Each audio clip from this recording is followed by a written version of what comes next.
Rasanya masih seperti mimpi, kala tangan itu meraih uluran dari sang suami meminta diraih. Nahla menciumnya dengan takzim, Hanan membalas dengan mencium keningnya.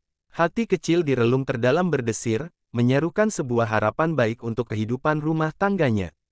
Alhamdulillah, acaranya berjalan lancar, ucap Bu Kokom tersenyum haru.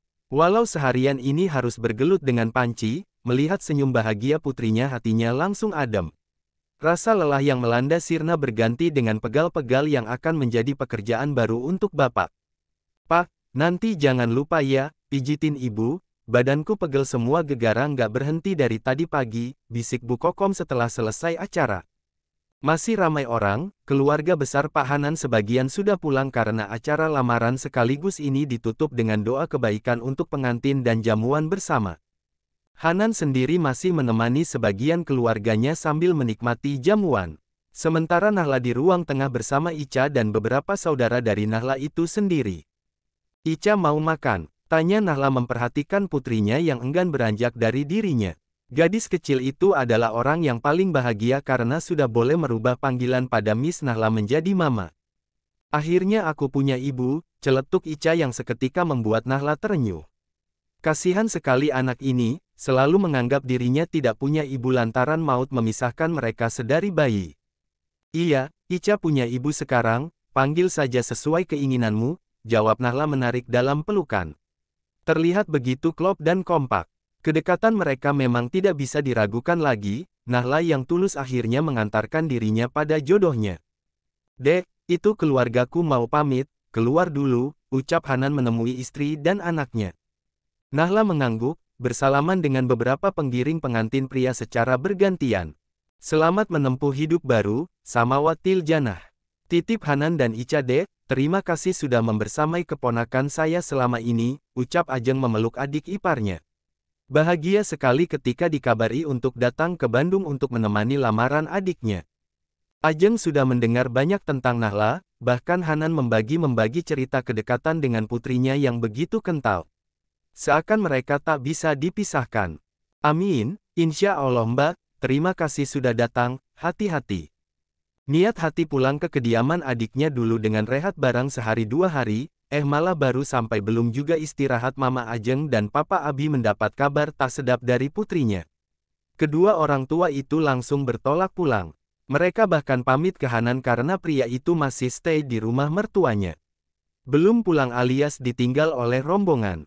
Ica udah ngantuk, tidur di kamar dulu, sayang, ujar Nahla beranjak. Perempuan itu masuk ke kamarnya sambil menuntun Ica. Belum juga menghapus riasannya, menemani Ica rebahan. Ma, besok Mama ikut Ica pulangkan. Kita bisa melakukan banyak hal seru bareng, ujar gadis kecil itu sepertinya sudah mempunyai banyak jadwal. Iya, Nahla nampak bingung, jujur ia masih shock dan kaget statusnya kini. Ia tidak menyangka akan menikah secepat ini. Gadis kecil itu baru terlelap ketika seseorang mengetuk pintu kamarnya. Menyembul sosok pria yang kini telah sah menjadi suaminya dan halal melakukan apa saja. Aku masuk ya, Ica sudah tidur. Tanya Hanan memperhatikan putrinya yang lelap.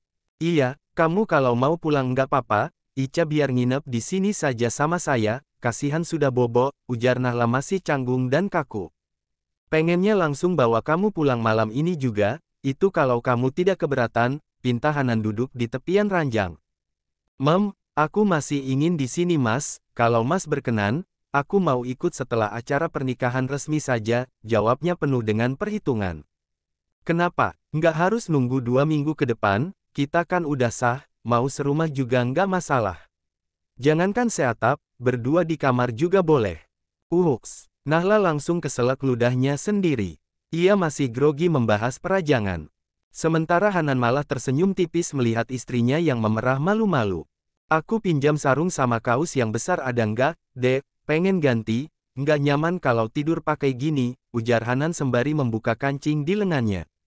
Bentar, aku pinjamin ke Tio dulu Mas, dia kan besar, pasti bajunya muat, ujar gadis itu beranjak. Nahla keluar dari kamar, nampak suasana dapur masih ramai saling membantu ibu mengemas sisa masakan. Bu Kokom tengah membagi-bagi sayur dan lauk yang masih ada banyak ke plastik-plastik agar saudara yang sudah bantuin tadi membawanya pulang. Tak lupa juga membagi beberapa jajanan dan oleh-oleh bawaan dari keluarga Hanan yang membawa cukup banyak.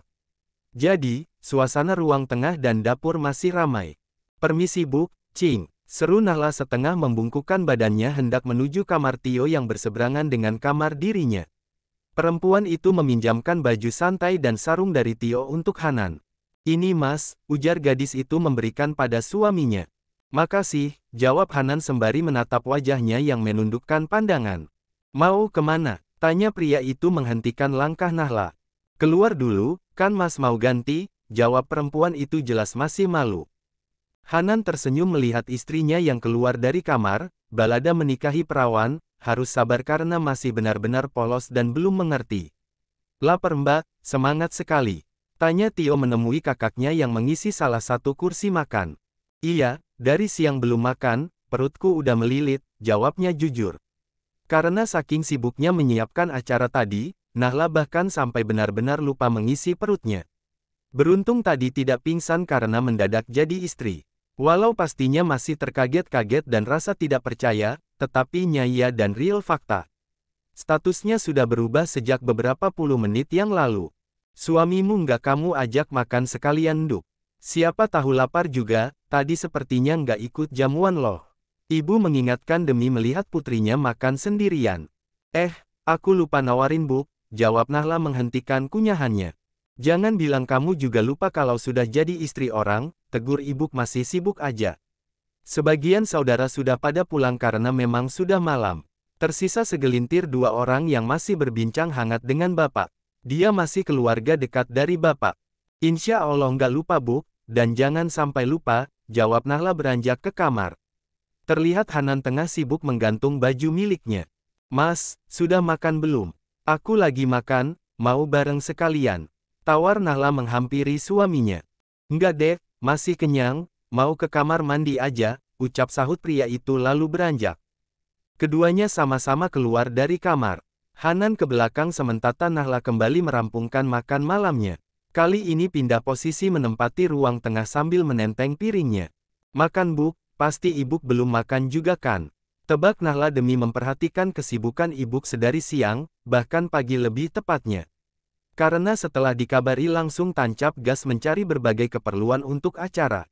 Bisa dibayangkan, sangat repot dan riwah, beruntung zaman sudah canggih. Bisa telepon sana-sini langsung dianterin.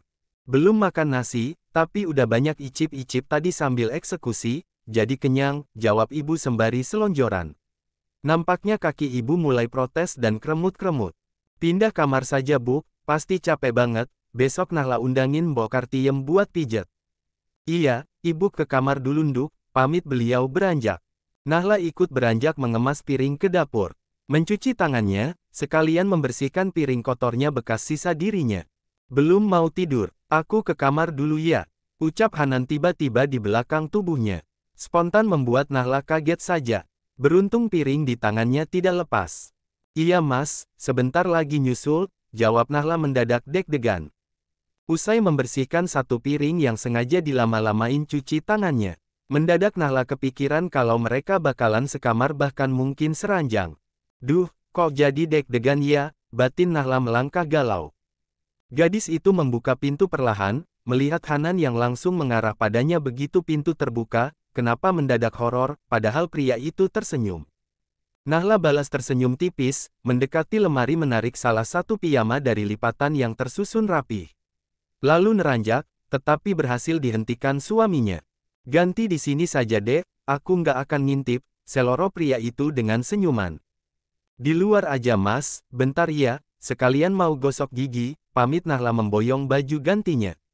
Tentu saja Nahla belum punya nyali untuk buka-bukaan. Bisa habis malam ini kalau sengaja nekat ganti di dekatnya. Tetapi ngomong-ngomong bukankah mereka sudah sah, jadi sangat mungkin kalau next time perlu diuji nyali. Usai membersihkan diri, gosok gigi dan semuanya, Nahla kembali ke kamar dengan penampilan yang berbeda. Piyama celana panjang dengan atasan pendek, dan hijab instan yang cukup nyaman untuk malam. Perempuan itu menuju kamarnya berjalan pelan. Padahal sudah dilama-lamain juga tiba sampai di kamar pria itu belum tidur juga. "Tidur Mas," tegur Nahla sembari menempati ranjang yang sudah diisi Ica dan pria itu tentunya. Iya, jawab Hanan mengemas ponselnya. Nahla merebah di sisi kanan, sementara Hanan menempati sisi kiri Ica. Gadis kecil itu ada di tengah-tengah. Dek, kamu udah tidur. Kenapa hijabnya nggak dilepas? Tanya Hanan belum menemukan kantuknya. Nahla yang sejatinya belum berlayar ke alam mimpi, terdiam tidak merespon.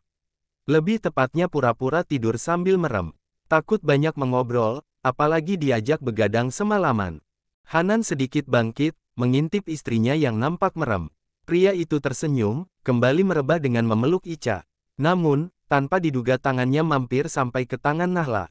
Menumpu padanya, dalam satu padu. Nahla sendiri diam tanpa merespon, walau hati dan pikirannya mendadak tidak sinkron. Padahal baru bersentuhan tangan kenapa hatinya sudah tidak tenang. Duh, Gusti, please, tidur nak, tidur, besok kamu sekolah, ingat itu. Nahla pura-pura tertidur sampai ia benar-benar lelap sendiri bertemu dengan mimpi.